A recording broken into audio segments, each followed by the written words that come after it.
Hello friends, तो चलिए start करते हैं आपकी आज की क्लास।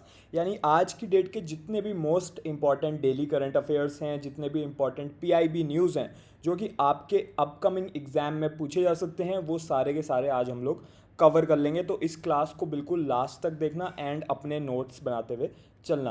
तो एक बात मैं स्टार्ट करने से पहले बताना चाहूँगा कि अभी जो आरबीआई ग्रेड बी का फेज़ 1 हुआ है, उसमें जनरल अवेयरनेस में जो आरबीआई का कोर्स है उसमें से 50% से ज़्यादा questions word to word line by line पूछे गए। तो जो स्टूडेंट्स प्रॉपर प्रिपरेशन करके गए थे मेरी गाइडेंस में, बहुत अच्छा परफॉर्म करके आए हैं वो लोग आरबीआई ग्रेड बी के फेज़ 1 में। पहली न्यूज़ के ऊपर चलते हैं। ब्रिक्स एग्रीकल्चर मिनिस्टर्स की मीटिंग हुई है। कहाँ पर हुई है आपको पता होना चाहिए, इंदौर मध्य प्रदेश के अंदर इंदौर में हुई है। एंड यहाँ पर कौन सा डिक्लेरेशन अडॉप्ट करा गया, इंदौर में हुई है, तो डिक्लेरेशन का भी नाम है ब्रिक्स इंदौर डिक्लेरेशन। कौन सा एडिशन था ये इस मीटिंग का आपको पता होना चाहिए, 16th एडिशन था इस मीटिंग का। एंड इसमें थीम क्या था इस पूरे कॉन्क्लेव का, building for resilience, innovation, cooperation and sustainability. BRICS countries के बारे में थोड़ी सी स्टैटिक इन्फॉर्मेशन भी रखनी चाहिए हमें, क्योंकि एग्ज़ाम में आजकल जो लेटेस्ट पैटर्न आ रहा है वो लोग करंट के साथ साथ स्टैटिक क्वेश्चंस भी पूछ लेते हैं। यानी कि जो भी चीज़ें न्यूज़ में चल रही हैं उनसे रिलेटेड जो स्टैटिक न्यूज़ है, यानी कि जो चीज़ उसके बारे में उसके ओरिजिन को बताती है या कोई ऐसी बात है जो टाइम के साथ चेंज नहीं होगी, तो वो चीज़ें भी आपसे एग्ज़ाम में आजकल पूछी जा रही हैं। तो 42% जो फार्म लैंड है, ठीक है, ब्रिक्स कंट्रीज ओन करते हैं। एंड 42% ऑफ पूरे वर्ल्ड की जो फूड ग्रेन्स बनती हैं वो भी ब्रिक्स कंट्रीज ओन करते हैं। ठीक है, तो जो ब्रिक्स एग्रीकल्चर मिनिस्टर्स की मीटिंग थी, इसमें मेंबर कंट्रीज़ भी आए थे एंड इसमें पार्टनर कंट्रीज़ भी आए थे। अब जो इंदौर डिक्लेरेशन हुआ है, इसके कितने प्रायोरिटीज़ हैं, कितने इसके सेक्टर्स हैं, 4 अलग अलग प्रायोरिटीज़ में डिवाइडेड है। जैसे कि अभी आरबीआई का फेज़ 1 हुआ, वहाँ पे पूछ लिए गए थे एक प्रॉपर स्कीम के पिलर्स कितने हैं एंड कौन कौन से हैं। ठीक है, तो यहाँ पर भी इंदौर डिक्लेरेशन की जो 4 प्रायोरिटीज़ हैं आपको पता होनी चाहिए। फर्स्ट है food security, nutrition and livelihood. देखो, फूड सिक्योरिटी बहुत इंपॉर्टेंट है, क्योंकि जैसे जैसे टाइम बढ़ता जा रहा है, हमारी डिमांड बढ़ती जा रही है, पॉपुलेशन बढ़ती जा रही है, तो उसी के साथ फूड आइटम्स की डिमांड बढ़ रही है, रॉ मटेरियल की डिमांड बढ़ रही है एंड इंडस्ट्रियलाइजेशन से डिमांड क्रिएशन और ज़्यादा बढ़ चुका है। सेकंड जो हमारी प्रायोरिटी है वो है एग्रीकल्चरल ट्रेड एंड कोऑपरेशन, क्योंकि जो फार्मर्स हैं जो एग्रीकल्चर में डील कर रहे हैं उनको अपना ट्रेड भी करना है अपनी क्रॉप्स का, एंड साथ में उनको प्रॉपर प्राइसेस भी मिलने चाहिए। एंड यहाँ पे बहुत सारे इंटरमीडियरीज भी होते हैं, जहाँ पे एक क्रॉप ग्रो होती है, उसके बाद आपके प्लेट तक आने के बीच में कितनी सारी जगहों से वो चीज़ गुजर के जाती है, तो उसमें कोऑपरेशन कितना अच्छे से एक स्ट्रीमलाइन प्रोसेस होना चाहिए, ये सेकंड प्रायोरिटी है। थर्ड प्रायोरिटी क्या है, रीजनरेटिव फार्मिंग, क्लाइमेट रेजिलिएंट और सस्टेनेबल एग्रीकल्चर। क्योंकि जैसा कि आपको पता है इस समय जो वेदर के साथ साथ जो क्लाइमेट कंडीशंस हैं वो ऑप्टिमल नहीं हो पा रही हैं। ठीक है, बहुत ही अनसर्टेन क्लाइमेट कंडीशंस बनी हुई हैं वर्ल्ड ओवर, एल नीनो की वजह से भी। एंड जो एग्रीकल्चर है उसको इस तरीके से करना है ताकि जो सॉइल की फर्टिलिटी है या क्लाइमेट पे जो इफ़ेक्ट है उसका वो मिनिमल हो, ताकि फ्यूचर जनरेशन्स भी इसको यूज़ कर पाएँ। फोर्थ प्रायोरिटी जो है वो आपकी है इनोवेशन और इन्वेस्टमेंट में पार्टनरशिप, ताकि जो एग्रीकल्चर और फूड सिस्टम है वो फ्यूचर रेडी रहे। मतलब जो भी इनोवेशंस आए उसको प्रॉपरली यहाँ पर अडॉप्ट करा जाए। एंड जब पार्टनरशिप होगी तो अगर कोई भी एक ब्रिक्स कंट्री जो है वो कोई नई इनोवेशन करेगा तो वो बाकी सबके साथ भी वो इनोवेशन शेयर होगी, इन्वेस्टमेंट्स भी करे जाएंगे एक दूसरे के कंट्रीज़ में। कुछ नए इनिशिएटिव और भी हैं जो आपको पता होना चाहिए। पहला है BRICS network for centre of excellence on agro ecology and regenerative architecture. तो यहाँ पर बेसिकली क्या है, क्लाइमेट रेजिलिएंट फार्मिंग, यानी कि क्लाइमेट कंडीशंस अगर चेंज भी हो जाएं तो भी हमारी फार्म प्रोड्यूस जो है, जो हमारा ऑप्टिमल लेवल ऑफ आउटपुट है वो इम्प्रूव्ड रहना चाहिए, वो डैमेज नहीं होना चाहिए। एंड इसी के साथ इस तरीके से हमें फार्मिंग करनी है, इस तरीके से लोगों को ट्रेन करना है कि जब वो लोग फार्मिंग कर रहे हैं तो सॉइल में डैमेज ना हो फ्यूचर के लिए। इंडिया का कौन सा इंस्टीट्यूट है जो इसको लीड कर रहा है, वो है ICAR, कहाँ पर है ये, मोदीपुरम में। इसके अलावा कुछ स्कीम्स और हैं जैसे कि डिजिटल एग्रीकल्चर नेटवर्क। ठीक है, ये बेसिकली आर्टिफिशियल इंटेलिजेंस का यूज़ करके, सैटेलाइट मैपिंग का यूज़ करके जो भी फार्मर्स हैं उनको कोऑपरेट करने में हेल्प करेगा। इसको कौन लीड कर रहा है, हर स्कीम में आपको पता होना चाहिए इंडिया की तरफ से क्या यहाँ पर पार्टिसिपेशन है। तो इसको लीड कर रहा है IIT दिल्ली। ठीक है, हर फार्म में टेक्नोलॉजी का जो यूज़ रहेगा यहाँ पर। थर्ड जो आपकी इंपॉर्टेंट जो इनिशिएटिव है वो है global forum on farmers right in seed system. देखो सीड्स जो होते हैं ना वो बहुत ज़्यादा इंपॉर्टेंट होते हैं, जैसे कि अभी हमने एक न्यूज़ पढ़ी थी पिछले दिनों में, इंडिजिनस सीड बैंक्स, ठीक है। तो यहाँ पर भी क्या है, जो सीड्स होते हैं उनकी एक हेरिटेज होती है, एक प्रॉपर लोकेशन के हिसाब से उनकी अपनी इंडिजिनस वैराइटीज़ होती हैं, ठीक है। तो फार्मर्स के पास अपने लीगल राइट्स होने चाहिए सीड सिस्टम से रिलेटेड, उसके लिए ये है। एंड इसमें इंडिया का क्या रोल है आपको पता होना चाहिए। कौन कर रहा है, न्यू दिल्ली का कौन सा इंस्टीट्यूट है, protection of plant varieties and farmer rights authority, PPV and FRA। इसके अलावा फोर्थ एक और नया इनिशिएटिव है ब्रिक्स एग्रिन। एग्रिन का क्या फुल फॉर्म है, agro inputs genetic resources and information network. देखो जो भी शॉर्ट फॉर्म गिवन होते हैं उसका फुल फॉर्म आपको पता होना चाहिए। एग्जाम में आजकल जो लेटेस्ट पैटर्न है वो लोग आपको शॉर्ट फॉर्म देंगे, आपको इससे रिलेटेड न्यूज़ भी देंगे कि ब्रिक्स ने एग्रिन एक नया इनिशिएटिव निकाला है, एक फ्रेमवर्क है ये, इसमें क्या होता है कैसे होता है वो पूरा बताएंगे। एंड फिर आपसे पूछेंगे एग्रिन में आर का मतलब क्या है, एंड आपको 5 ऑप्शंस दे देंगे, ठीक है। So that's why you should know the exact full forms of all the important things. आप इसके नोट्स बनाते हुए चलोगे तो और भी ज़्यादा अच्छा रहेगा। ब्रिक्स से रिलेटेड थोड़ा सा स्टैटिक इन्फॉर्मेशन भी हमें होना चाहिए, क्योंकि एग्जाम में देखा गया है कि आजकल स्टैटिक चीज़ें पूछी जा रही हैं। तो ब्रिक किसने बनाया था ये वर्ड, ये निकाला था गोल्डमैन सैच के इकोनॉमिस्ट ने, जिम ओ नील ने, ठीक है। जो भी फास्टेस्ट ग्रोइंग इकोनॉमीज़ हैं उनको रिप्रेजेंट ये करता है, ठीक है। 2006 में ये लॉन्च हुआ था सबसे पहले, एंड 2009 में इसकी पहली समिट हुई थी। कौन कौन इसका part, Brazil, Russia, India, China, okay. कहाँ पर हुई थी ये पहली समिट ब्रिक्स की, ये कैटरिनबर्ग रशिया में। 2011 में जाके हमारा एक फाइनल मेंबर आया साउथ अफ्रीका, जिसने इसको ज्वाइन कर लिया, ठीक है। तो Brazil, Russia, India, China, south Africa ये बन गया। फिर जो 2024 है इसमें 4 और भी नेशंस हैं जिन्होंने ज्वाइन करा, Egypt, Ethiopia, Iran and UAE, ठीक है। सऊदी अरेबिया अभी तक नहीं आया है। 2025 में एक और मेंबर आया, इंडोनेशिया। आपसे एग्जाम में ऐसे भी पूछ सकते हैं कि आपको 5 अलग अलग कंट्रीज़ के नाम दे देंगे 5 ऑप्शंस में, एंड आपसे पूछेंगे which of the following is not a member of BRICS. तो जिसको ये पता है क्रोनोलॉजी की कौन से ईयर में कौन सा कंट्री आया है, उसको पता रहेगा एग्जाम में कि ये कंट्री तो नहीं आया था कभी भी ब्रिक्स में, एंड फिर आप इसको मार्क कर लोगे, करेक्ट आंसर आप कर पाओगे, ठीक है। चेयरमैनशिप किसके पास है इस समय, इंडिया के पास है। नेक्स्ट जो आपकी न्यूज़ है ये मिनिस्ट्री ऑफ स्किल डेवलपमेंट और एंटरप्रेन्योरशिप से है। ये जो मिनिस्ट्री है इसने 12 ईयर्स कंप्लीट कर लिए हैं स्किल, स्केल और ट्रांसफॉर्मेशन के, ठीक है। तो वर्ल्ड का सबसे बड़ा स्किलिंग का इकोसिस्टम इन्होंने डेवलप करा है। कितने ट्रेनिंग इंस्टीट्यूट हैं ये आपको पता होना चाहिए, कितने लोग ट्रेन हो चुके हैं ये भी पता होना चाहिए, सारी इससे रिलेटेड डिटेल्स आपको पता होना चाहिए। तो एक एक करके देख लेते हैं। 13,888 से ज़्यादा इंडस्ट्रियल ट्रेनिंग इंस्टीट्यूट्स ऑपरेशनल हैं इसके अंडर। कितने अप्रेंटिस अभी तक ट्रेन हो चुके हैं, 56 लाख, ठीक है। एंड टोटल कितने यूथ ट्रेन हो चुके हैं प्रधानमंत्री कौशल विकास योजना के अंडर, जो इसी के अंडर आती है, 1.65 करोड़, ठीक है। स्किल इंडिया डिजिटल हब जो है उसमें कितने रजिस्ट्रेशन हो चुके हैं, 1.5 करोड़, प्लस का मतलब है इससे ज़्यादा हो चुके हैं। कितने स्किल इंडिया सेंटर्स अनाउंस हुए हैं, जो इंटरनेशनल सेंटर्स रहेंगे, जो पूरे ग्लोब की जो वर्कफोर्स है उसको स्ट्रेंथन करने के लिए हैं, 30 पूरे टोटल 30 ये रहने वाले हैं। अब ये तो डेटा हो गया, अब थोड़ा सा स्टैटिक इन्फॉर्मेशन होनी चाहिए इस मिनिस्ट्री के बारे में, ठीक है। तो ये मिनिस्ट्री कब फाउंड हुई थी, नवंबर 9 2014 में। बेसिकली इसका टारगेट ही यही है कि पूरे कंट्री का हमें स्किलिंग करना है, ठीक है, ताकि नेसेसरी स्किल्स मिल पाए। कौन सी इसकी ऐसी स्कीम है जो इसकी फ्लैगशिप स्कीम है, जैसे कोई कंपनीज भी होती हैं मोबाइल फ़ोन्स की तो कहते हैं ना इसका फ्लैगशिप फ़ोन ये है, इसी तरीके से इनकी फ्लैगशिप स्कीम क्या है, प्रधानमंत्री कौशल विकास योजना। 2015 में जाके ये लॉन्च हो चुकी थी, ठीक है। इसके कुछ अलग अलग विंग्स हैं इस मिनिस्ट्री के, तो 3 विंग्स हैं इनके। पहला है डायरेक्टर जनरल ऑफ ट्रेनिंग, दूसरा है नेशनल स्किल डेवलपमेंट कॉरपोरेशन, और तीसरा है आपका NCVET, national council for vocational education and training.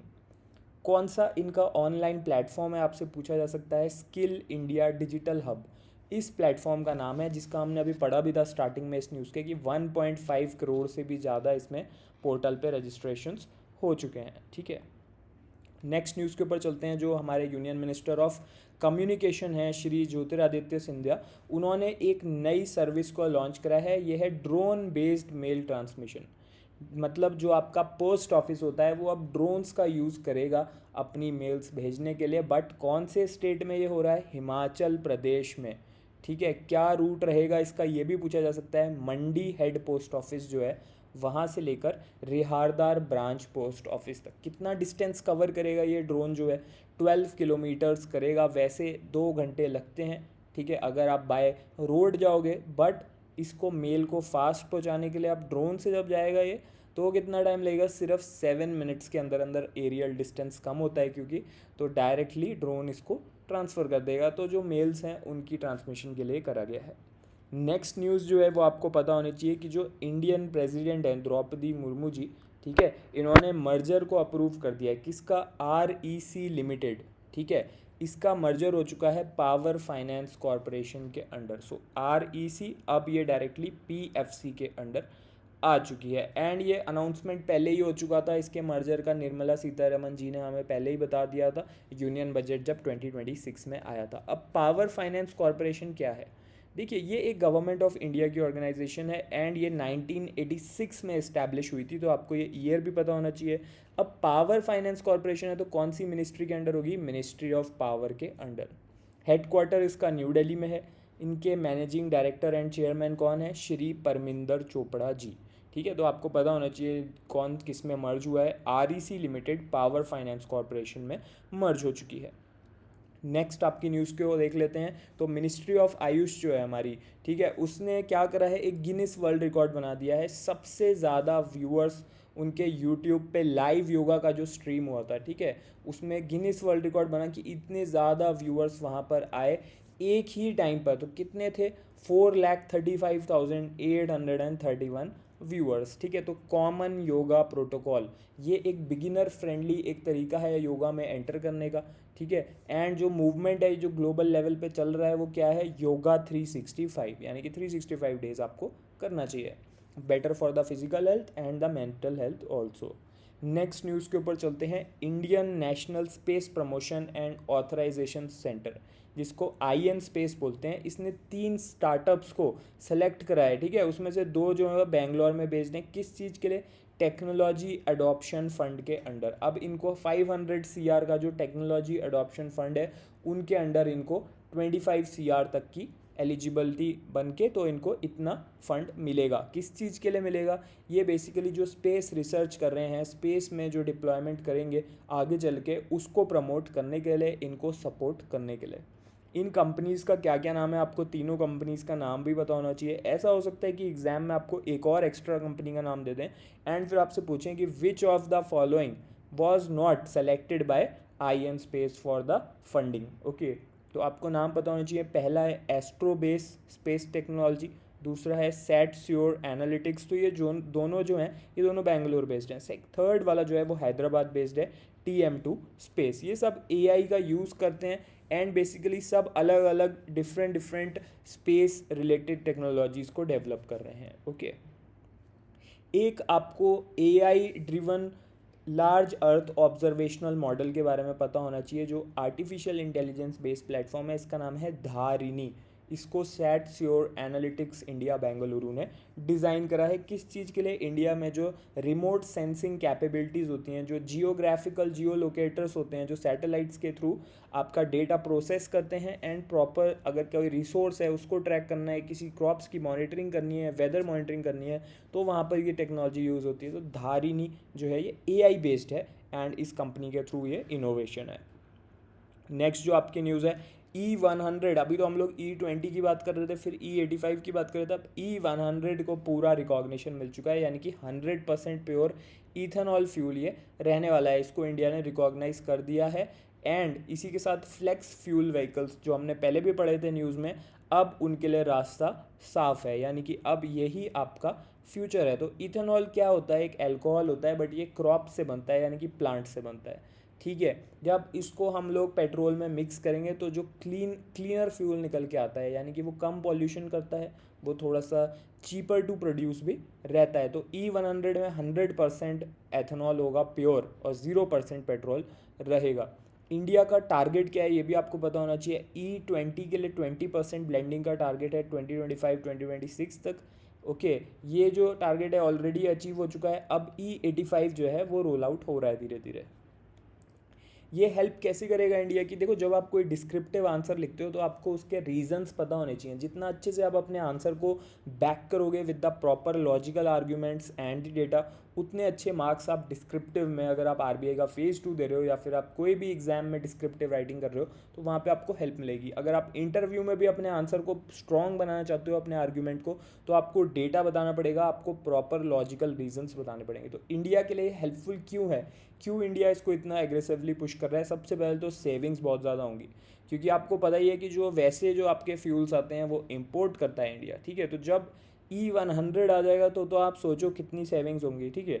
Already India 1.84 lakh CR जो है वो सेव कर चुका है 2014 से। अब ये क्रॉप्स पे बनता है, तो इन फार्मर्स जो हैं उनकी भी यहाँ पे जो भी वेस्ट होता है इनका एग्रीकल्चर, वो भी अब यूज़ होगा, तो उनको भी और ज़्यादा कैश प्रोवाइड होगा। एयर पॉल्यूशन कम हो जाएगा, ये एक और रीज़न है। ग्रीन हाउस गैसेस कम हो जाएंगी, 61% जो है वो आपका एमिशन कम हो जाएगा E85 के आने से। एंड ये थोड़ा सा चीपर भी रहेगा जनरल पब्लिक के लिए। चलते हैं नेक्स्ट न्यूज़ के ऊपर। तो जो नेशनल बायोडाइवर्सिटी अथॉरिटी है, ठीक है, उन्होंने एक एक्सपर्ट कमेटी को बनाया है। पद्मश्री जो है डॉक्टर PL गौतम, वो इसके चेयरपर्सन बने हैं। ये जो कमेटी है कौन से एक्ट के अंडर बनी है ये आपसे पूछा जा सकता है। तो जो बायोलॉजिकल डाइवर्सिटी एक्ट है 2002 का, उसके सेक्शन 13(1) के अंडर ये बनी है। कितना इसका टर्म रहेगा? 1 साल के लिए कमेटी रहेगी। इसके चेयर कौन है? डॉक्टर PL गौतम, जैसा कि हमने आपको बताया, ठीक है। इनको पद्मश्री भी मिल चुका है। अब थोड़ा सा समझते हैं कि इस कमेटी का एक्चुअल में काम क्या है। इसका काम है कि कंजर्वेशन जो भी करना है बायोडाइवर्सिटी का, इसके अलावा जो सस्टेनेबल यूज़ करना है हमारे एग्रीकल्चरल रिसोर्सेज का, उसके बेसिस पे एडवाइस देना। 2005 से लेकर जो भी एक्सेस एंड बेनिफिट शेयरिंग चल रही है उसके ऊपर, एंड इसी के साथ जो इंटरनेशनल ट्रीटी है plant genetic resources for food and agriculture, ठीक है, ये एक इंटरनेशनल ट्रीटी है, इसका शॉर्ट फॉर्म ITPGRFA होता है, ठीक है। तो उसके मैटर्स को भी ये हैंडल करती है।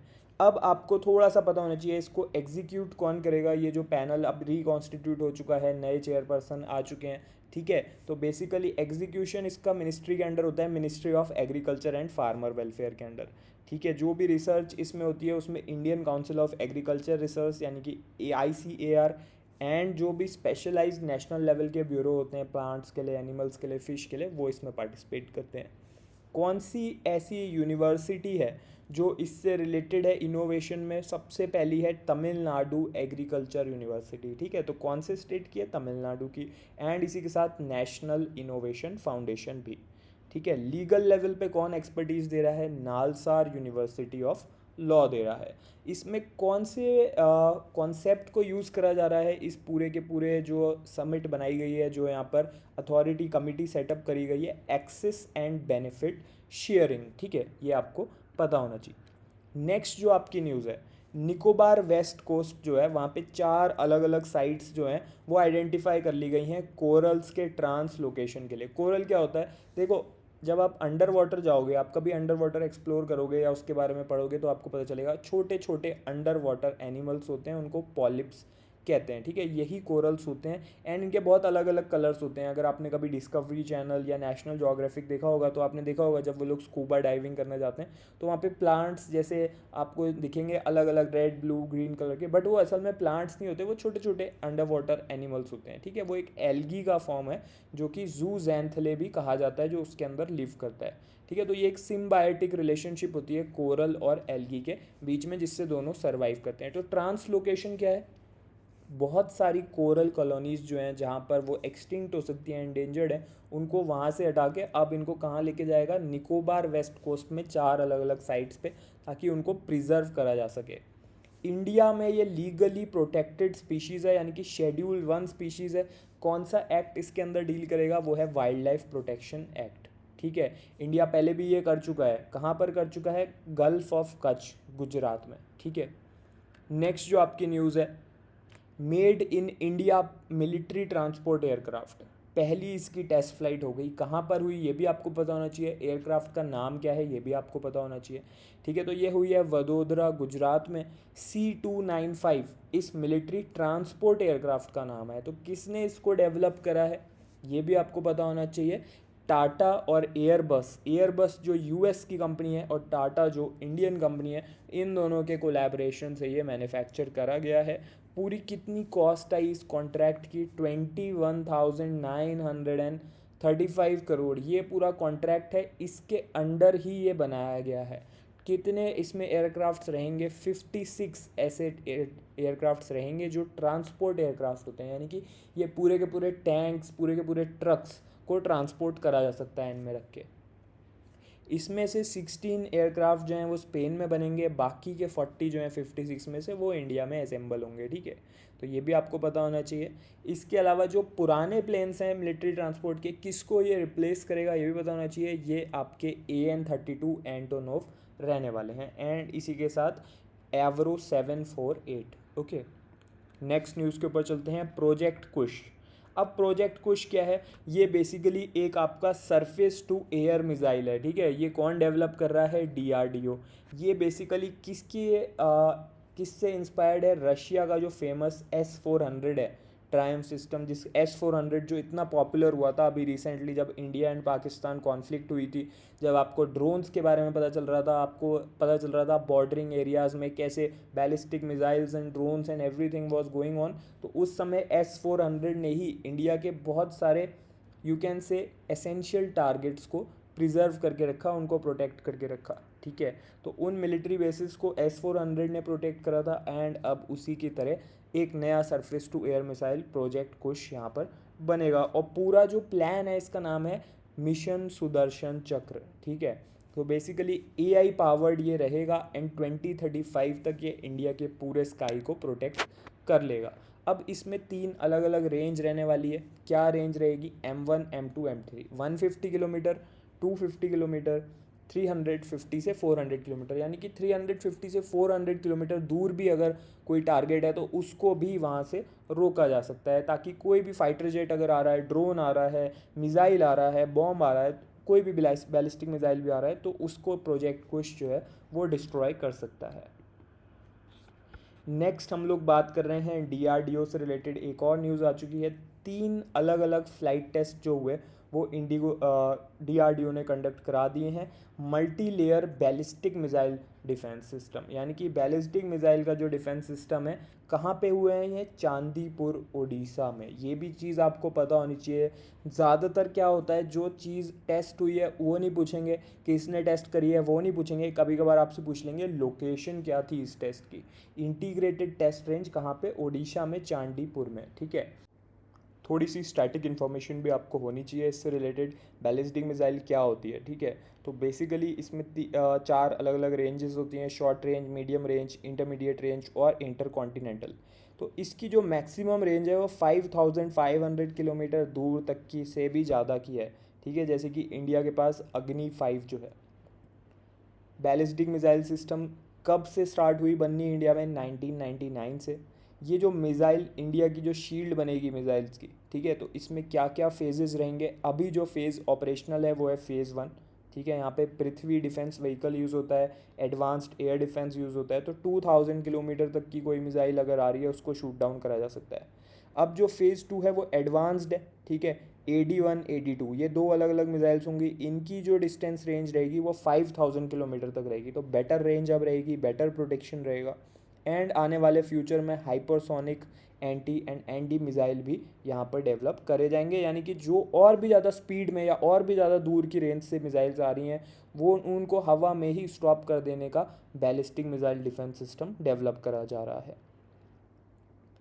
एक और इम्पॉर्टेंट न्यूज़ आ चुकी है कि जो प्राइम मिनिस्टर ने फ्रांस विजिट करी थी, वहाँ से क्या क्या आउटकम्स निकल के आए, क्या क्या एमओयूज साइन हुए। एंड फ्रांस का प्रेसिडेंट कौन है? श्री इमैनुअल मैक्रोन जी। ठीक है, एक्सेप्शनल कॉम्प्रिहेंसिव स्ट्रैटेजिक पार्टनरशिप इस मीटिंग को बोला गया है, क्योंकि बहुत ही अच्छी बायलेटरल रिलेशनशिप को इवेलुएट यहाँ पर एलिवेट यहाँ पर करा गया है।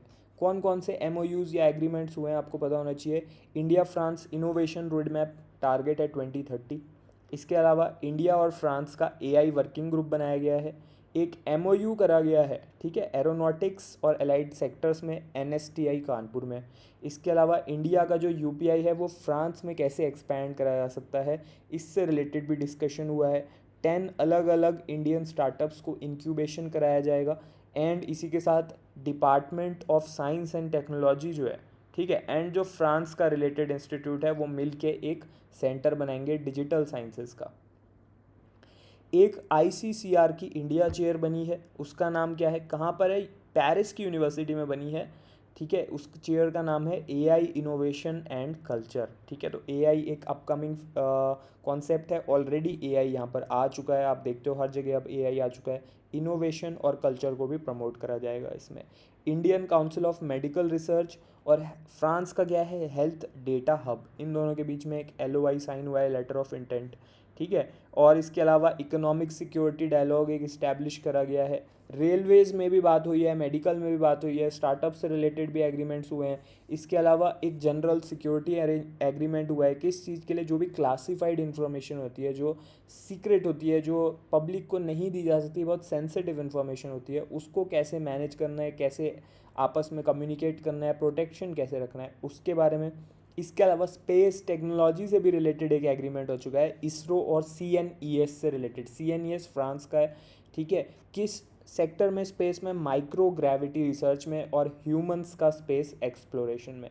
तो अगर हम इसको कैटेगरीज में डिवाइड करें तो सबसे पहली कैटेगरी आप राइट साइड में देखोगे तो टेक्नोलॉजी, इनोवेशन, रिसर्च और इनोवेशन की कैटेगरी है। इसके अंडर 8 अलग अलग हुए हैं। एंड इसके अलावा 3 अलग एमओयू साइन हुए हैं, ट्रेड, इन्वेस्टमेंट और सप्लाई चेन से रिलेटेड। फाइनली जो हैं वो स्ट्रैटेजिक और स्पेस रिलेटेड हैं। नेक्स्ट आपकी न्यूज़ पे चलते हैं, आईएन स्पेस। अभी हमने डिस्कस भी करा था, इसने एग्रीमेंट कौन सी स्टेट गवर्नमेंट के साथ कर लिया है? गुजरात गवर्नमेंट के साथ। क्या बनाने के लिए? एक कॉमन टेक्निकल फैसिलिटी बनाई जाएगी खोज राज गुजरात के अंदर, गुजरात इंडस्ट्रियल डेवलपमेंट कॉरपोरेशन में। ठीक है, IN space and Gujarat government. Next जो आपकी न्यूज़ है, एनएलसी इंडिया लिमिटेड जो है, इसने एक एमओयू साइन करा है सीएसआईआर के साथ। सीईसीआरआई जो उसका डिपार्टमेंट है, किस चीज़ के लिए है? जो भी रेयर अर्थ एलिमेंट्स हैं एंड जो क्रिटिकल मिनरल्स हैं, माइनिंग जब होती है उसका जो वेस्ट होता है उसमें बहुत सारे रेयर अर्थ एलिमेंट और मिनरल्स भी होते हैं, तो उनको कैसे एक्सट्रैक्ट करा जाएगा, उसी के लिए ये एक एमओयू साइन करा गया है। एंड बेसिकली जो सीएसआईआर है उसका फुल फॉर्म क्या है? Council for scientific and industrial research. ठीक है, तो ये भी चीज़ आपको पता होनी चाहिए। कौन सी मिनिस्ट्री के अंडर ये आती है? ये आती है ministry of science and technology के under. Chief of army staff नए बन चुके हैं 31st।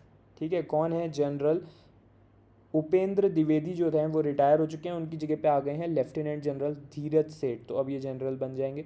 ओके, नेक्स्ट जो आपकी न्यूज़ है वो क्या है? गवर्नमेंट ने संजय लोहिया जी, एक अपॉइंटमेंट है, अपॉइंटमेंट नया हुआ है, कहाँ पर? आरबीआई और एसबीआई। ठीक है, इन दोनों के अंदर ही जो नॉन एग्जीक्यूटिव डायरेक्टर हैं वो कौन बन चुके हैं? संजय लोहिया जी।